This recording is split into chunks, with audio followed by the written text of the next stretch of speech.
Hello everyone, কেমন আছো সবাই?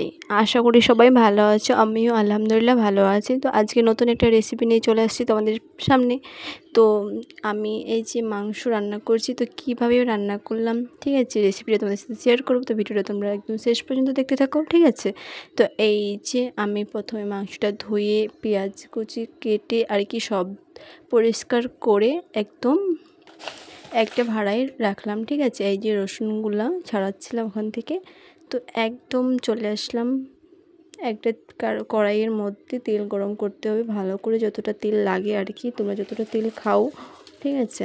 তো তেল গরম করে ওখানে একদম সব মশলা যেরকম যা যা লাগে আর কি মাংস রান্না করতে সব কিছু দিয়ে ভালো করে নাড়াচাড়া করবে। তারপরে 5 মিনিট ধরে বা 5 থেকে 7 মিনিট ধরে এটা যত নাড়াচাড়া ভালো করে করবে তত মাংসের টেস্ট ভালো হবে, ঠিক আছে। এখানে সব মশলা আমি একবারে দিয়ে দিয়েছি। তারপরে একদম এরকম হবে, তারপরে ঢাকনাটা ওঠাবে। হ্যাঁ, যদি না মানে ওঠাও বারবার, তাহলে সেই স্বাদটা থাকবে না আর মাংসের, ঠিক আছে। তো আমি একদম 10 থেকে 15 মিনিট পর ঢাকনাটা উঠালাম, ঠিক আছে।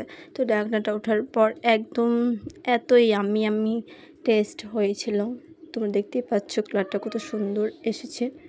আর জাস্ট এটা মানে সব ক্ষেত্রেই খাওয়া যায়, মানে ভাতের সাথে, রুটির সাথে, সবার সাথে খাওয়া যাবে, ঠিক আছে।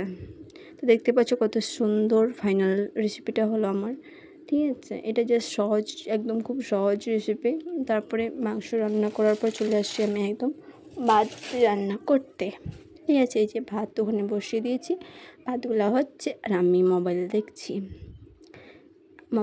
না, আমি ভিডিও শ্যুট করছি, এটা হচ্ছে মেন কথা। তো ভাত হওয়ার পর আমি এখন রান্না করব শাক, ঠিক আছে। এই যে শাক আরও অনেকগুলো রান্না করছিলাম, তো সেগুলোর আর ক্লিপ নেওয়া হয়নি, কারণ যে আমাদের বাড়িতে সেরকম কেউ ছিল না। তো আমি একাই মানে গরমের মধ্যে রান্না করছি। তারপরে আমি সন্ধ্যাবেলায় খেয়েছিলাম চিড়া ভাজা। হ্যাঁ, মানে এটা আমার ফেভারিট বলা চলে।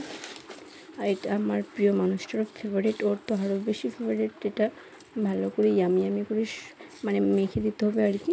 তারপরে আরও খেয়েছিলাম আমরা আনারস। এই যে আনারস, এটা আমার খুব ফেভারিট একটা, মানে খুব সবাইকে আর কি দিয়েছিলাম আমি। হ্যাঁ,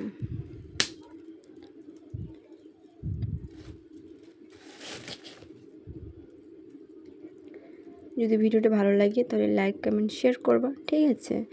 আর সবাই ভালো থেকো, সুস্থ থেকো। আল্লাহ হাফিজ, টাটা।